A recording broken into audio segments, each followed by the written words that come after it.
Itorero, Itorero, Itorero. Bienvenue dans votre site. Itorero.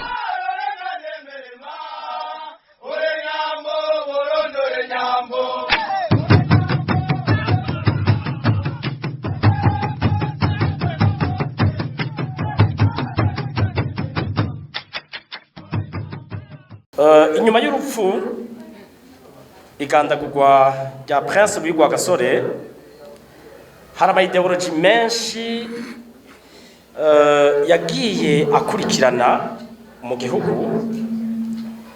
Ufatiye noneho kuri ideology nyayo ya Rwagasore, muribuka Rwagasore yari ahagaze cyane kuri nationalisme africain, nubwo turi ko tumuraba kuntu yagwaniye ubwigenge bw'igihugu ciwacu, nubwo atabuze d'autres influences agira ku bihugu by'ababanyi. Asasina yiwe, urupfu rwiwe, igandagurwa ryiwe n'ivyiyumviro vyiwe ntivyigeze bica intege abarundi bamwe bamwe, ahubwo hari nabo byateye intege kugira ahubwo bige kwiganzura no kwikurako umukoroni. Ico ni kimwe, hari abagumanye wa mutima wiwe wo gukunda igihugu no kugikundisha abandi, iki hano nashatse kwita nationalisme africain, ariko nticabujije yuko inyuma yiwe haza n'iyi ideologie divisionniste ifatiye ku bwoko.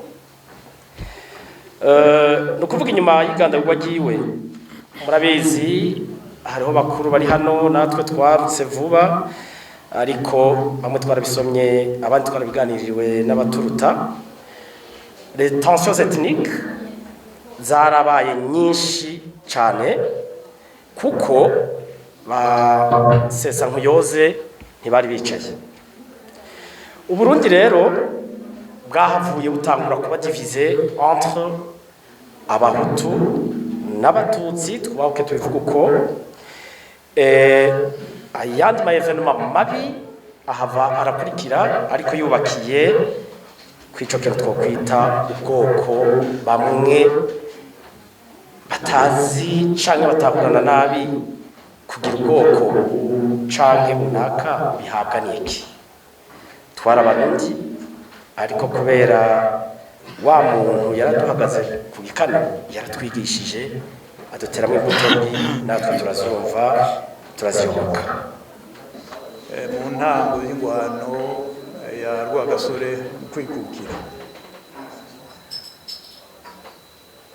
turabye no muri Amerika naho nyene, Amerika y'Epfo, Amerika Latine naho nyene byarashitse, izo ngwano zarahabaye.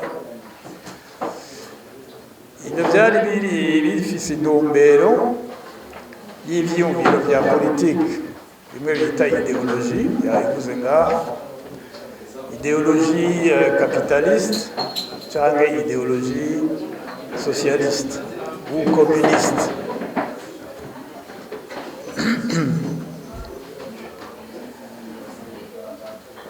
Ingene rero byashitse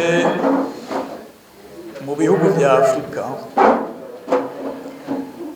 hari ibihugu vyo muri Asia no muri Amerika Latine byatanguye bisa no kwikukira, byikukira abo muri Occident, kuko nibo bari bafashe isi yose. Hamwe rero barafashwa na URSS canke na Chine, byitwa ko ari les partis communistes. Muri 1955 harabaye inama ahantu hitwa Bandung.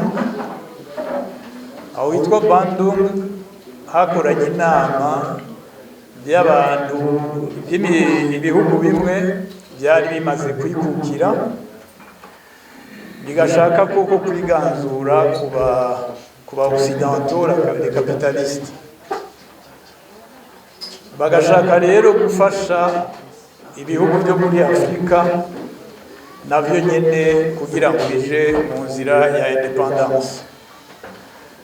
Aho muri 1955 hari hahejeje kuba ukwikukira kwa Vietnam, kwirukana abafaransa.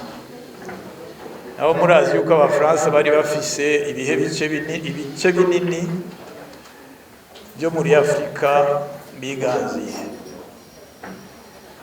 Aho muri 54 ingwano yo muri Algerie ibiratanguye nayo nyene yo kwibohora abafaransa. Abafaransa baragwaniye igihe kinini gushika muri 62. No mu bice bindi byo muri Afrika naho novuga ni nka Madagascar na Senegal na Cameroon, harabaye ingwano yo kwiganzura ku Bafaransa, ariko Abafaransa barisha abantu benshi muri ico gihe. Iyo nama ya Bandung rero yarahamagaje abalideri bamwe bo muri ibyo bihugu muri Afrika batari kwikukire, ariko babona yuko bafise intumbero yo kwikukira. Niho haba rero gukwiragiza ibyiyumviro byo kwikukira muri Afrika. Aho Rwagasore yarakiri muri secondaire agira yeze atangure no gukora kugira bamuhe intara yo gutwara aho 56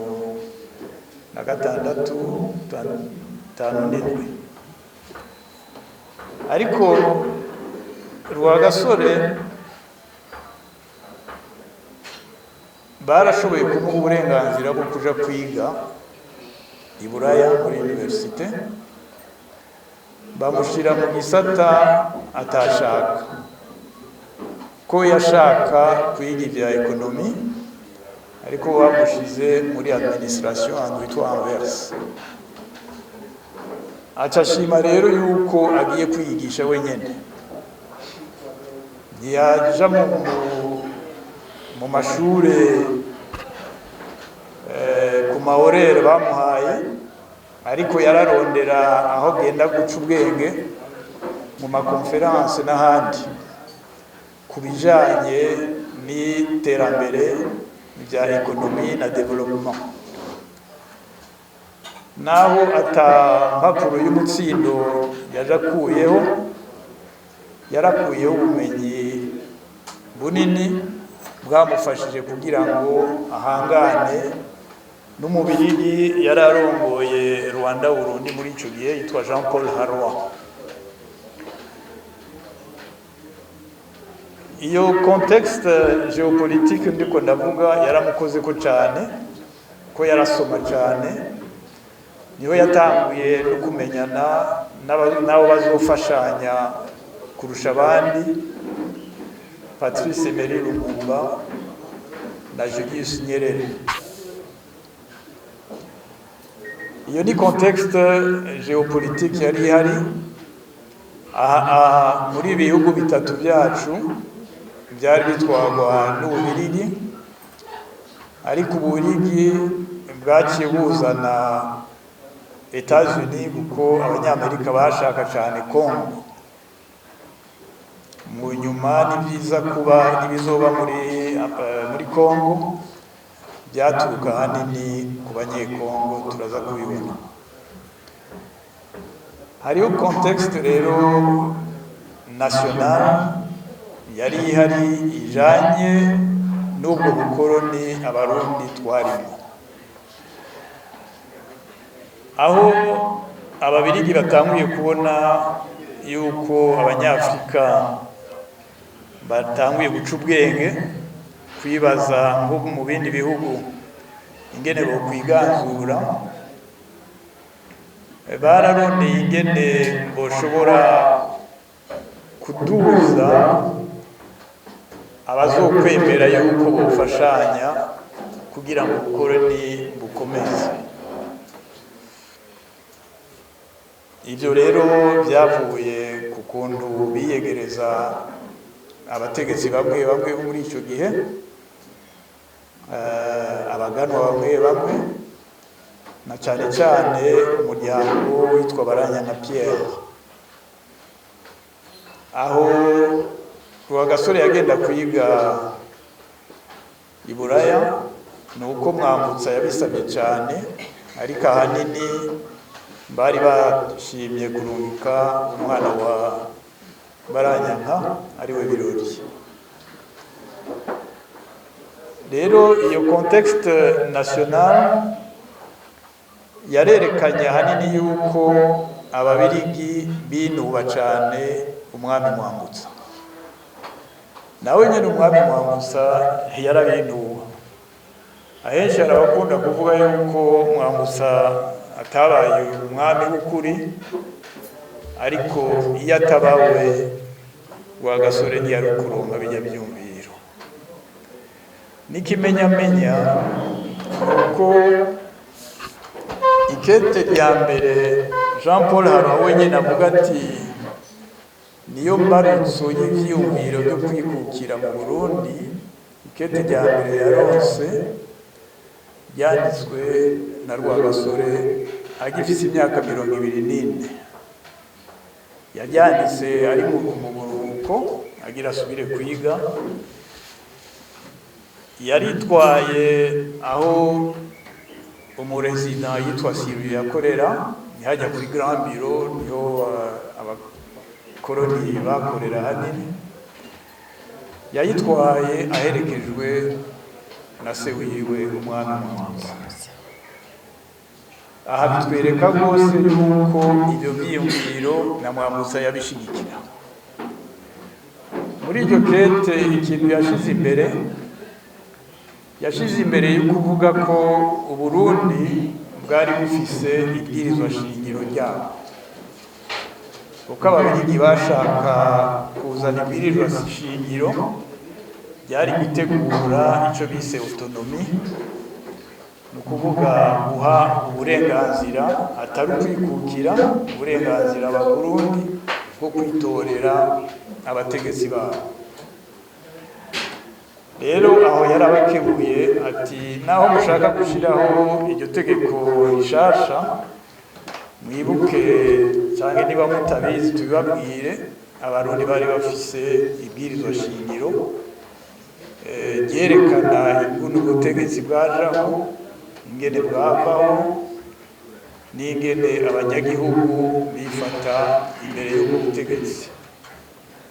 Aha ni bake n'ukuri no mu bahistorien benshi umuntu yabajije bari bazi ku Burundi imbere y'uko abazungu baza bari bufise ibwirizwa shingiro byamaze ibinjana n'ibinjana byagenga abategetsi b'u Burundi n'abanyagihugu b'u Burundi.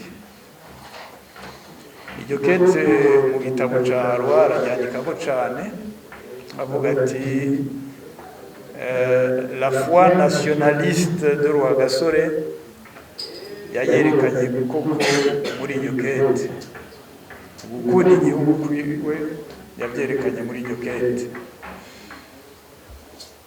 Le contexte national tuyibandanije nuko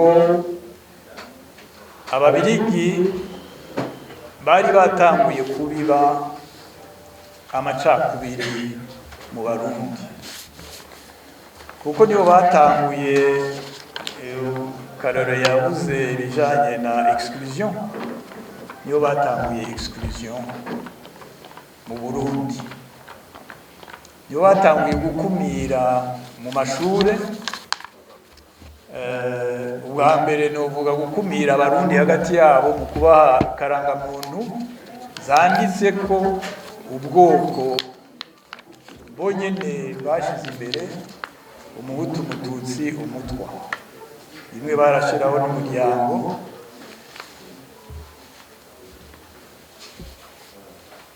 Ariko icyagiye gukurikira nyamukuru ni ibyo by'ubwoko. Bamaze gushinga rero ayo makarata, barakumiriye muri administration abo banditse ko ari abahutu, bashima gushira mu mashuri yisumbuye muri icyo gihe yari Asrida, gushiramo abatutsi ku bwinshi. Mu Burundi Mwambutsa yarakoze uko yashobora kugira ngo n'abana bo banditse ko ari abahutu bashobora kuja kwiga. Tugiye kuraba mu statistique y'ayo mashure turasanga yuko tugereranije mu by'abanyarwanda n'abarundi abahutu b'abarundi bari benshi kurusha abahutu bo mu Rwanda. Aho Mwambutsa yarahagabiye cyane, ni nacyo mu nyuma cyafashije yuko abafashe inzira yo kwikukira mu Burundi harimo ubwoko bwose, n'abafashe inzira yo kutikukira harimo ubwoko bwose mu Burundi. Iyo contexte yarakomeje gushika muri 58 aho Jean Paul Harwa wenyene hajya mu nyubakwa iri hagati muri ville Bujumbura ita Palais de la Nation, sinzi gene bayitu ya Palais de la Nation, ya Palais de la Nation niho Jean Paul Harwa yavugiye discours yo guturira, uko yavuze ati turumva yuko hari abashaka kurondera kwikukira mu Burundi no mu Rwanda, ariko uko kwikukira ntimuzokuronka ikibazo c'abahutu n'abatutsi kidatorewe inyishu. Byarabivuze muri 58 mu kwezi kwa 12, ariko ntibyate intege nke Rwagasore, ahubwo byamuhaye ingufu zo kubirwanya. Niho yatangura rero kurondera abo bari gushobora gukorana kugira ngo bayirwanye, ko yarabonye ayingwano ihagaze. Yabonye ko ihagaze ku bintu bitatu nyamukuru. Icambere ni uko politike y'Ababiligi ni nayo madiskuru ya Jean Paul Harwa yerekana yuko bashaka kugwiza n'ubusa akaranga k'umurundi. Ijambo Murundi ntaryo babaye bakivuga, bavuga ubutu n'ubututsi, umutwa wewe ni gake bamuvuga. Arabona yuko icyo kibazo ari ikibazo nyamukuru, nicyo rero yatanguye gukorera. Ikindi kibazo nyamukuru yabonye ati abo Babirigi ntibashaka kuko yuko twikukira. Ati rero uko nzotunganya ibyiyumviro nzoshira imbere mu Barundi ni ugushira imbere intumbero yo kwikukira. Ikindi cya gatatu yabonye giteye amakenga Abarundi, kandi aho yatwara hose yarabona ingorane bafise, yari ubukene, iterambere rike cyane, kuko byinshi byatwarwa n'Ababiligi n'Abagiriki. Abo badandaza nta Murundi yarimo. Izo ntumbero zitatu nizo novuga ko ari zo nkingi za ideologie nationaliste ya Rwagasore. Tugiye gusoma mu gitabo umushakashatsi yitwa Christine Delorier yanditse, turabibona neza mu madiskuru yose ya Rwagasore yuko ari byo bintu bitatu yama agaruka ko mu nyandiko, mu biganiro byose yashikiriza. Akenshi iyo mbajije abakuze n'abakiri bato mbega Rwagasore hari ayandi madisikuru muzi yiwe? Sinzi ko n'ubwo hari benshi bonyishuri atari disikuru ya independance twama twumva, ariko hari ubushakashatsi koko yakoze akazi gahimbaye cyane. Ni umudamu w'umufaransa, nagize imana twarahuye turabiyaga ko umudamu w'umufaransa yitwa Christine Delorier,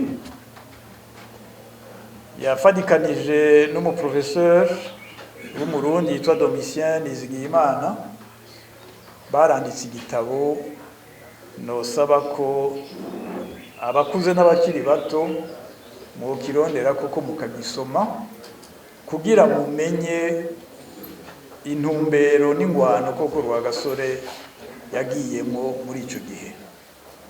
Cyitwa Paroles et écrits de Louis Rwagasore, leader de l'indépendance du Burundi.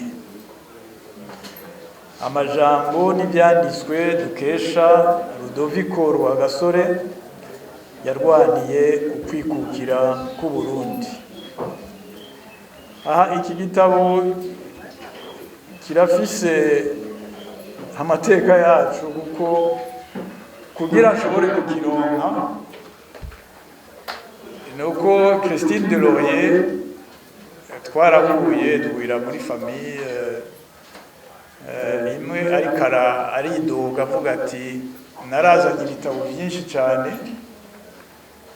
nashaka kubigabira Ministère de l'Éducation y'u Burundi, ariko ministre yanse kubyakira, yari intwaro ya CNDD-FDD. Ministre yanse kubyakira ngo ntibiri muri programme yabo. Yarafise ibitabo byinshi cyane. Muri ico gihe nari natanguye kwigisha abakiri bato akahise ku Burundi, ndagusaba nti ahubwo natomboye, ndagusaba ibitabo byinshi nshobore kubiha abakiri bato n'abandi bakuze batazi koko Rwagasore kugira ngo tumumenye cyane. Icyo gitabo rero ndabasabye koko abazoshobora kukirondera kugisoma, ubu kirashobora kuboneka online, bishatse ushobora kukironka. Kirimo ibyiyumviro byinshi, hariho inyandiko n'amadisikuru yiwe 25 mu banyepolitike bo muri Afurika banditse cyane. Twoshobora kumugereranya na Kwame Nkrumah, Julius Nyerere, Amilcar Cabral, Agostinho Neto, nibo bantuzi banditse cyane kuri Afurika. Ni ukuvuga ko ubwenge bw'umuganwa wacu na engagement yari afise byari ku rugero runini cyane. Nosaba ko abakiri bato bofata akarorero kiwe, ko nababwiye ko yatanguye afise imyaka 24 akiri mu mashuri yandikira abatuganza muri ico gihe. Contexte yindi novuga ni personnel. Naho yari umwana w'umwami, kubera ingorane se wiwe yaronse, ukungene ubukoroni bwamufashe, ukungene ubukoroni butamwumvira cyangwa bugashaka ko bumuciriza, n'ingene umwami wenyene yagize resistance, ko yaragize resistance ikomeye. N'abanandikane hamwe bavuga mu Gifaransa le roseau plie mais ne rompt pas, niyo devise doshira kuri Mwambusa. Ubona ati aba barandusha ingufu koko, je vais plier mais je vais pas rompre. kandi ibyo yarabyerekanye hama umwana wiwe arabona izo ngorane zose, arabona ingorane z'abanyagihugu, nta yindi nzira yodufasha kubivamo atari ukwimukira. Murumva ko nta kado yaronse ku Babirigi ngo yobashimira ati tubandanye dukorana abanama. Nawe nyine yarababaye kubera ibyo se wiwe yarimo, ingorane zose yarimo yazishizeko. Rero nizo kontekste zitatu ushaka ko mutegura mwumva, kuko ivyiyumviro byose bya politiki birafise aho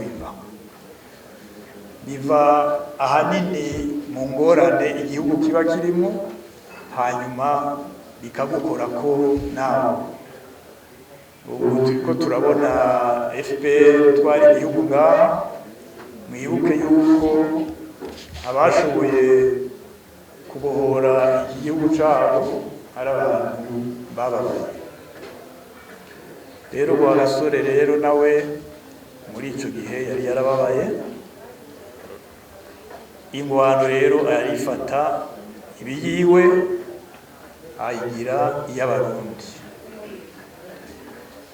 Ideologie nationaliste yiwe na Jean Paul Harwa yita nationaliste gutyo nyene, yari ihagaze ahanini nk'uko nabivuze ku bintu bitatu. Ubwa mbere identité Burundi, niho yavuga ati yandikira uwundi mukozi w'ikibi yitwa Albert Moss, yakoranye na Monseigneur Perrault yakoze ngaha mu Rwanda, yashinze umugambo witwa Prosoma mu Rwanda. Prosoma yakoranye na Parmehutu. I Burundi yashinze uwundi mugambo witwa Parti du Peuple, PP. Albert Moss kugira ngo ubone ingene yari umuntu mubi,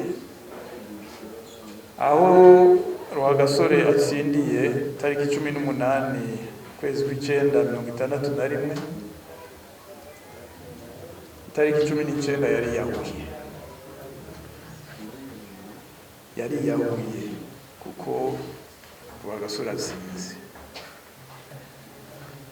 Abazi Resha ugenda mu Rumonge hari inzu bita Chateau Moss. Iyo zina Moss ni ryo mugabo nyene. Murumva ko koko yari afise umutima mubi ukwanka Burundi. Rwagasore yageze kumwandikira ati mbega ko ibibazo by'i Burundi uguma uvyita ibibazo by'abahutu n'abatutsi, titwe turazi ikibazo c'abahutu n'abatutsi kubarusha. Iki kibazo kihari ni ikibazo c'abakene, ikibazo c'abatize, ikibazo c'abantu bato. Abo nibo bakeneye kuronka uburenganzira abandi bose baronse bwo kwikura muri ubwo bukene, muri ubwo bujuru, baronka amashanse nk'ay'abandi bafise. Gukomeza rero mubyita ikibazo c'abahutu n'abatutsi, muriko murayovya abarundi. Nimwaba mushaka gukiza Uburundi, nimukize bose, nimukize igice kimwe, ikindi mukireke. Abarundi bose nibo bakeneye gukira, nta kubavangura. Iyo ideologie rero nationaliste yari yipfujije rwose, arakuza cyane ibijanye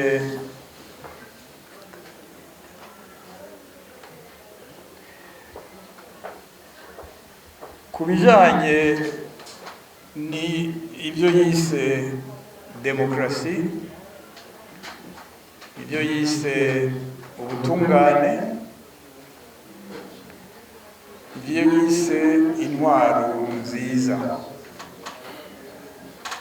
Iyo nkingi ya kabiri nyamukuru yashize imbere ko ntiyatinye amatora, ntiyatinye ko yarazi yuko igihugu kiza kumwumvira.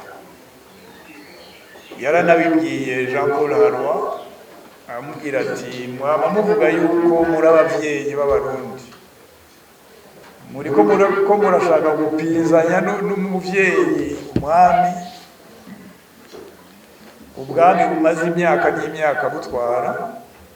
Ati rero ni mwaba mushaka guhigana, nituje mu higana turabe umuvyeyi abarundi baza gutora.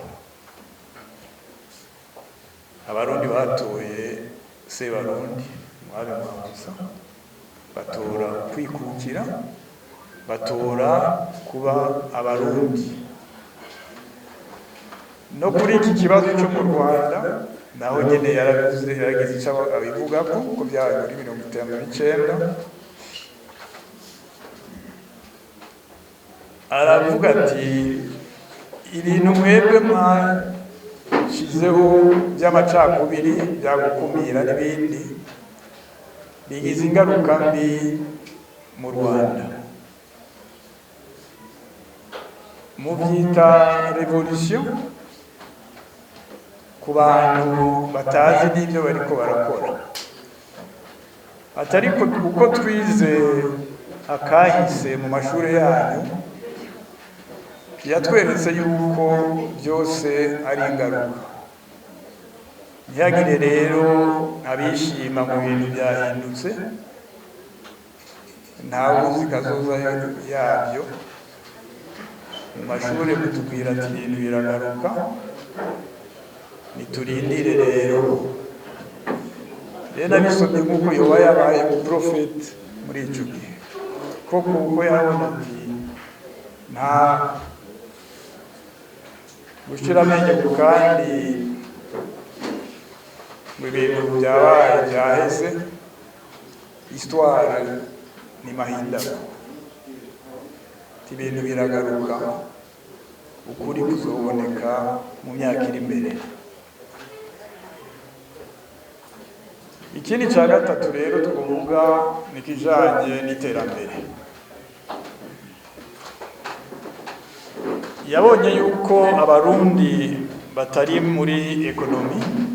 Murazi ko umuzungu yazanye ibiterwa bishasha, ibiterwa we ari we yabikoresha, kuko nta barundi bakoresha icyayi, nta barundi bakoresha ikawa,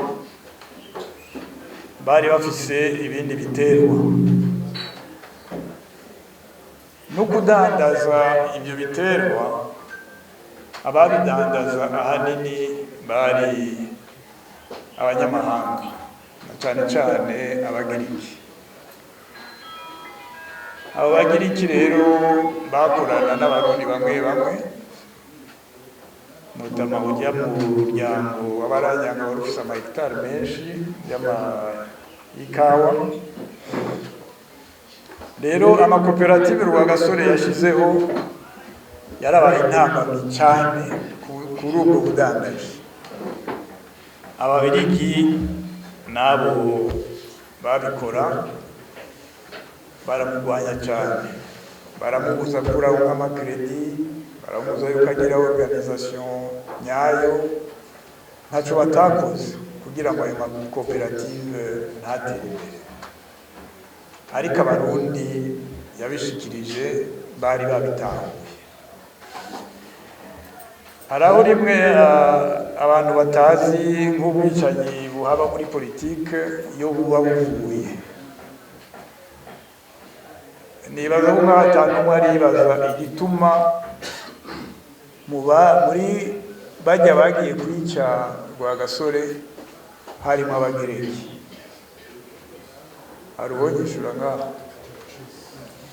harimo Abagereki. Ni kubera iki bagiye mu kandarerwa bari mu bahanye? Kubera iki bagiye muri iyo complot yo kwica Rwagasore? Bari bafise intege. Alex mukaza igituma bagiye muri kopero kwicara abasore kubera aribo barima ikawa no bashobora kuvuga ati ntituzura kuronka abakiriya bacu. urakoze cyane ni ikintu kijyanye na ekonomi gusa kuko Rwagasore yari yashize ayo makoperative ni ukuvuga ko ata intermediaire wundi yari hagati y'ubwo budandaje hagati y'abaplanteur n'abaza gutwara ubudandaje hanze.